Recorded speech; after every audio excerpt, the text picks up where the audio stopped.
సోదరులారా, కాంగ్రెస్ పార్టీ తన మేనిఫెస్టోలో ఏ అంశాలనైతే పొందుపరిచిందో నిరుద్యోగుల విషయంలో 2 లక్షల ఉద్యోగాలు భర్తీ చేస్తామనేటువంటి మాట ఏదైతే ఇచ్చిందో ఖచ్చితంగా 2 లక్షల ఉద్యోగాలు భర్తీ చేసి తీరుతుంది కాంగ్రెస్ పార్టీ ప్రభుత్వం గౌరవ ముఖ్యమంత్రి రేవంత్ రెడ్డి గారి నేతృత్వంలో.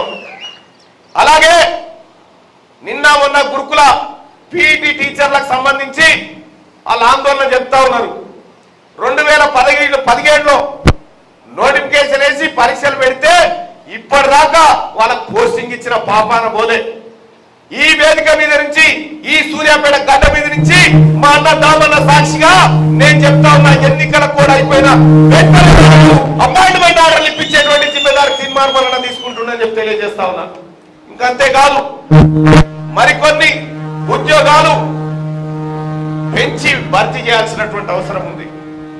పీఈటీ పోస్టులు కానీ, గ్రూప్ 2 పోస్టులు కానీ, గ్రూప్ 3 పోస్టులు కానీ వీటన్నిటిని కూడా మళ్ళీ పెంచి భర్తీ చేయబోతా ఉన్నామని